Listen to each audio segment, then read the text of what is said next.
بسم اللہ الرحمن الرحیم۔ نور الانوار کا باب ہے تقسیم الثانی والثالث والرابع، سبق نمبر 5 میں خوش آمدید۔ خبر واحد دلیل قوی کے خلاف ہو، اس کے بارے میں ہم انشاءاللہ آج پڑھیں گے۔ عبارت دیکھ لیں۔ ابی سنت المعروفۃ کحدیث القضاء بشاہد ویمین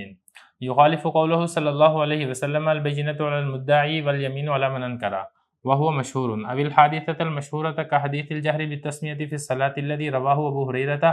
فإن حادثة الصلاة مشهورة مستمرة كان يحضرها ألوف من الرجال ولم يسمع التسمية إلا أبو هريرة وهذا شيء عجيب أو عرض عنه الأئمة من الصدر الأول، يعني أن الصحابة إذا تكلموا فيما بينهم بالرأي ولم يلتفتوا إلى الحديث كان ذلك دليل انقطاعه، مثل ما روي أن الصحابة اختلفوا فيما بينهم في وجوب الزكاة على الصبي بالرأي ولم يلتفتوا إلى قوله ابتغوا في مال اليتامى خيرا كي لا تأكله الصدقة، فعلم أنه غير ثابت أو موبل بتأويل أن المراد بالصدقة النفقة عليه كما قال صلى الله عليه وسلم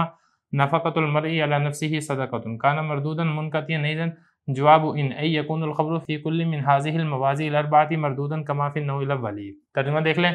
یہ خبر واحد سنت معروفہ کے خلاف ہو، جیسا کہ حدیث ہے، فیصلہ ہوگا ایک گواہ اور ایک یمین پر۔ یہ مخالف ہے آپ صلی اللہ علیہ وسلم کے اس فرمان کے البینۃ علی المدعی والیمین علی من انکر، جو کہ حدیث مشہور ہے، یا وہ خبر واحد مشہور واقعے کے خلاف ہو، جیسا کہ حدیث ہے نماز کے اندر بسم اللہ جہری پڑھی جائے گی، جس کو روایت کیا حضرت ابو ہریرہ رضی اللہ عنہ نے، اس لیے کہ نماز کا واقعہ یہ مشہور ہے اور چلتا رہتا ہے، وہاں پر ہزاروں آدمی حاضر ہوتے ہیں اور کسی نے تسمیہ نہیں سنی سوائے ابو ہریرہ کہ یہ تو ایک عجیب بات ہے، یا اعراض کیا ہو اس خبر واحد سے ان ائمہ نے جو کہ صدر اول کے ہیں، یعنی صحابہ نے جب آپس میں کلام کیا رائے کے ساتھ، انہوں نے التفات نہ کیا ہو اس خبر واحد کی طرف، تو یہ دلیل ہوگی اس خبر واحد کے منقطع ہونے کی۔ اس کی مثال وہ ہے جو روایت کیا گیا ہے کہ صحابہ نے آپس میں اختلاف کیا زکوٰۃ کے واجب ہونے کے بارے میں بچے پر رائے کے ساتھ، اور انہوں نے التفات نہیں کیا آپ صلی اللہ علیہ وسلم کے اس فرمان کی طرف ابتغوا فی مال الیتامی خیرا کی لا تأکلہ الصدقہ۔ اس سے معلوم ہوا کہ یہ والی حدیث ثابت نہیں ہے یا یہ معول ہے، اس میں تعویل کی گئی ہے۔ تعویل یہ ہوگی کہ مراد یہاں پر صدقہ سے اس پر خرچ کرنا ہے، جیسے کہ آپ صلی اللہ علیہ وسلم نے فرمایا بھی ہے نفقۃ المرء علی نفسہ صدقۃ۔ تو یہ تمام قسمیں مردود ہوں گی، منقطع ہوں گی۔ یہ جواب ہے ان کا، یعنی خبر واحد ان چاروں جگہوں میں سے ہر جگہ میں مردود ہوگی، یعنی اس کو رد کر دیا جائے گا، جیسا کہ پہلی نوع میں رد کیا جاتا ہے۔ عبارت ہو چکی ہے، ترجمہ ہو چکا ہے، اب چلتے ہیں اس کی تشریح کی طرف۔ دیکھیں ان کتاب باطنی میں ہم نے یہ پڑھا تھا کہ اگر خبر واحد کتاب اللہ کے خلاف ہو تو اس کو رد کر دیا جائے گا۔ اس کی مثال گزشتہ سبق کے اندر آ چکی ہے۔ اب آج کے سبق کے اندر یہ بتا رہے ہیں کہ خبر واحد سنت معروفہ کے خلاف ہو یا واقعہ مشہورہ کے خلاف ہو یا صدر اول کے ائمہ نے اس خبر واحد کو لینے سے اعراض کیا ہو، تو ان تمام صورتوں کے اندر بھی خبر واحد کو رد کر دیا جائے گا۔ خبر واحد سنت مشہورہ کے خلاف ہو، اس کی مثال کیا ہے؟ اس کی مثال دیکھ لیں۔ فرما رہے ہیں کہ خبر واحد سنت معروفہ کے خلاف ہو تب بھی اس کو رد کر دیا جائے گا، جیسے کہ حدیث ہے القضاء بشاہد ویمین، یعنی جو فیصلہ ہے وہ ایک گواہ اور ایک قسم کے اوپر کیا جائے گا۔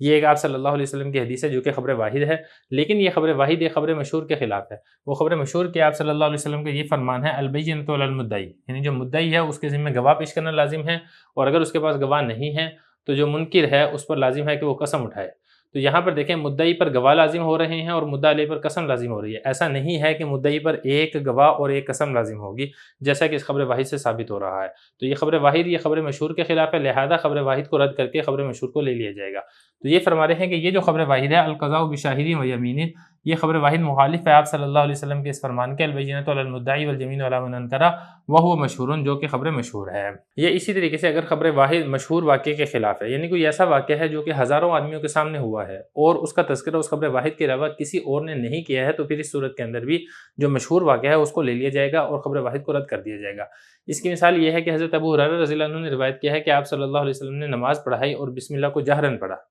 جیسے سورہ فاتحہ سے پہلے بسم اللہ پڑھی جاتی ہے نا، بسم اللہ الرحمن الرحیم، لیکن وہ سرن پڑھتے ہیں، اونچی آواز سے نہیں پڑھتے۔ لیکن حضرت ابو ہریرہ رضی اللہ عنہ کی روایت یہ ہے کہ آپ صلی اللہ علیہ وسلم نے جماعت کروائی اور جو سورہ فاتحہ سے پہلے جو بسم اللہ تھی اس کو جہرن پڑھا، اونچی آواز سے پڑھا۔ اب یہ ایک عجیب بات ہے۔ یہ عجیب بات اس لیے ہے کہ یہ نماز کا واقعہ ہے اور نماز میں تو ہزاروں افراد جمع ہوتے ہیں، آپ صلی اللہ علیہ وسلم کے ساتھ نماز پڑھتے تھے، تو یہ ایک عجیب بات ہے کہ کسی نے بھی یہ والی بات نہیں سنی، صرف حضرت ابو ہریرہ رضی اللہ عنہ نے سنی ہے۔ تو لہذا یہاں پر خبر واحد ایک واقعہ مشہورہ کے خلاف ہے، تو لہذا خبر واحد کو رد کر دیا جائے گا اور نماز کے اندر جو بسم اللہ الرحمن الرحیم ہے اس کو جہرن نہیں پڑھا جائے گا۔ یہ بتا رہے ہیں کہ خبر واحد واقعہ مشہورہ کے خلاف، مثال کے طور پہ حدیث ہے بسم اللہ کو جہرن پڑھا جائے گا نماز میں، جس کو روایت کیا حضرت ابو ہریرہ رضی اللہ عنہ نے۔ اب یہاں پہ دیکھیں جو نماز کا واقعہ یہ تو مشہور ہے، مستمرہ چلتا رہتا ہے، ظاہر ہے باجماعت نماز دن میں 5 مرتبہ ہوتی رہتی ہے، اور جو جماعت کے ساتھ نماز ہے اس میں تو ہزاروں آدمی شریک ہوتے تھے اور تسمیہ کسی نے نہیں سنی، صرف حضرت ابو ہریرہ رضی اللہ عنہ نے۔ یہ تو ایک بڑی عجیب چیز ہے۔ لہذا جب یہ عجیب چیز ہے تو پھر اس صورت کے اندر بھی یہاں پر خبر واحد کو ترک کر دیا جائے گا اور خبر واحد سے استدلال نہیں کیا جائے گا۔ یہ اسی طریقے سے اگر خبر واحد ایسے ہو جس کو صدر اول کے ائمہ، صدر اول سے مراد پہلا زمانہ یعنی صحابہ کرام نے اس خبر واحد سے اعراض کیا ہو، اس کی طرف التفات اور توجہ نہ کی ہو، تو پھر اس صورت کے اندر بھی خبر واحد دلیل اور حجت نہیں ہوگی۔ اس کی مثال کیا وہ بھی دیکھ لیں۔ یہ فرما رہے ہیں او یا پھر آرزا اعراض کیا ہو عنہ اس خبر واحد سے، کنہوں نے؟ الائمہ، اماموں نے اعراض کیا ہو من صدر الاول پہلے زمانے کے، یعنی صحابہ کرام نے جب آپس میں رائے کے ساتھ کلام کیا تو انہوں نے اس حدیث کی طرف توجہ نہ کی ہو، تو یہ بھی ایک دلیل ہوگی کہ وہ حدیث منقطع ہے، لہذا وہ حدیث حجت نہیں ہوگی۔ اب اس کی مثال کیا ہے؟ اس کی مثال یہ ہے کہ صحابہ کا آپس میں اختلاف ہوا بچے کے مال پر زکوٰۃ کے واجب ہونے کے بارے میں رائے کے ساتھ۔ دیکھیں رائے کے ساتھ اختلاف اسی وقت کیا جاتا ہے جب آپ کے پاس دلیل نہ ہو، نہ آپ کے پاس دلیل قرآن مجید سے ہو، نہ آپ کے پاس دلیل حدیث سے ہو، تو تبھی آپ اجتہاد کریں گے اور اس مسئلے کا حل معلوم کریں گے۔ تو صحابہ کا آپس کے اندر اختلاف ہوا کہ آیا بچہ اگر مالدار ہے تو بچے کے مال میں زکوٰۃ واجب ہے یا زکوٰۃ واجب نہیں ہے؟ بعض نے کہا کہ زکوٰۃ واجب ہے، بعض نے کہا زکوٰۃ واجب نہیں ہے۔ اب یہاں پر ایک خبر واحد تھی لیکن اس خبر واحد کی طرف صحابہ کرام نے توجہ نہیں کی، التفات نہیں کیا۔ تو جب صحابہ کرام نے اس خبر واحد کی توجہ اور التفات نہیں کیا، اس سے اعراض کیا، اسے منہ موڑا، تو یہ دلیل ہے کہ وہ خبر واحد منقطع ہے، وہ قابل استدلال اور حجت نہیں ہے، لہذا اس کو استدلال کے لیے دلیل اور حجت نہیں بنایا جائے گا۔ ولم یلتفتوا، اور صحابہ کرام نے التفات اور توجہ نہیں کی آپ صلی اللہ علیہ وسلم کے اس فرمان کی طرف، ابتغوا فی مال الیتامى خیرا، تم یتیموں کے مال میں بھلائی کو تلاش کرو تاکہ اس کو صدقہ نہ کھا جائے۔ دیکھیں آپ صلی اللہ علیہ وسلم نے خبر واحد کے اندر یہ والی بات ارشاد فرمائی تھی کہ یتیم کے مال میں بھلائی کو تلاش کرو، یعنی یتیم کے مال کو تم تجارت کے اندر لگا دو تاکہ اس کے مال کے اندر اضافہ ہوتا رہے، کیونکہ اگر ان کے مال کے اندر اضافہ نہیں ہوگا اور اس کے مال سے ہر سال زکوٰۃ دی جائے گی، صدقہ فطر دیا جائے گا، تو پھر اس صورت کے اندر اس کے مال کے اندر کمی واقع ہو جائے گی، صدقہ یتیم کے مال کو کھا جائے گا۔ اس حدیث سے یہ والی بات بھی ثابت ہوتی ہے کہ بچے یعنی جو یتیم ہے، ظاہر ہے نابالغ ہی یتیم ہوتا ہے، جب بالغ ہو جاتا ہے تو پھر وہ یتیم باقی نہیں رہتا ہے، تو اس سے یہ والی بات ثابت ہوتی ہے کہ نابالغ کے مال پر زکوٰۃ واجب ہوتی ہے۔ تو یہ خبر واحد ہے، لیکن جب صحابہ کرام کا آپس میں اختلاف ہو تو انہوں نے اس حدیث کی طرف التفات اور توجہ نہیں کی، اس سے یہ والی بات ثابت ہوتی ہے کہ اس کے اندر کوئی نہ کوئی مسئلہ ضرور ہے، اس کے اندر ایک باطنی انقطاع پایا جاتا ہے، لہذا یہ خبر واحد حجت نہیں ہے۔ اگر یہ خبر واحد حجت ہوتی تو صحابہ کرام اس واضح خبر واحد کی موجودگی میں نابالغ کے مال میں زکوٰۃ کے واجب ہونے کے بارے میں اختلاف نہ کرتے، بلکہ اتفاق کر لیتے کہ نابالغ کے مال میں زکوٰۃ واجب ہوگی۔ تو یہ فرما رہے ہیں کہ صحابہ کرام نے التفات و توجہ نہیں کیا آپ صلی اللہ علیہ وسلم کے اس فرمان کی طرف، ابتغوا فی مال الیتامى خیرا کی لا تاکلوہ صدقہ۔ تو اس سے یہ والی بات ثابت ہوتی ہے کہ یہ والی جو حدیث ہے یا تو یہ ثابت نہیں ہے یا پھر یہ حدیث ایسی ہے اس کے اندر کوئی تعویل کی گئی ہے۔ اب تعویل اسے کیا کی گئی ہے؟ تعویل اسے یہاں پر یہ کی گئی ہے کہ یہاں پر صدقہ سے مراد وہ نہیں ہے، زکوٰۃ نہیں ہے کہ زکوٰۃ ادا کرتے رہیں گے تو یتیم کا مال خرچ ہو جائے گا، بلکہ یہاں پر صدقہ سے مراد ہے خرچہ کرنا۔ یا ظاہر ہے کہ جو یتیم ہے اسی کے مال سے اسی کے اوپر خرچہ کیا جائے گا اگر اس کا سرپرست وہ غریب ہے۔ تو یہاں پر صدقہ سے مراد نفقہ ہے، اور صدقہ کو نفقہ کے معنی کے اندر مراد لینا یہ کوئی نئی بات نہیں ہے، باقاعدہ حدیث کے اندر بھی صدقہ کو نفقہ کے معنی کے اندر مراد لیا گیا ہے۔ آپ صلی اللہ علیہ وسلم کا واضح فرمان ہے، نفقۃ المرء علی نفسہ صدقۃ، آدمی کا اپنی جان کے اوپر نفقہ یعنی خرچ کرنا یہ صدقہ ہے۔ تو یہاں پر بھی ایسے ہی ہے کہ جو آپ صلی اللہ علیہ وسلم نے صدقہ فرمایا ہے تو اس سے مراد واجب صدقہ نہیں ہے، بلکہ اس سے مراد یہ ہے کہ خرچ کرنا، نفقہ اس سے مراد ہے۔ تو اس کے اندر اس قسم کی کوئی نہ کوئی تعویل کی جائے گی۔ آگے دیکھیں کانا مردوداً منقطعاً، دیکھیں یہ جو کانا مردوداً منقطعاً ہے یہ جواب ہے ان کا،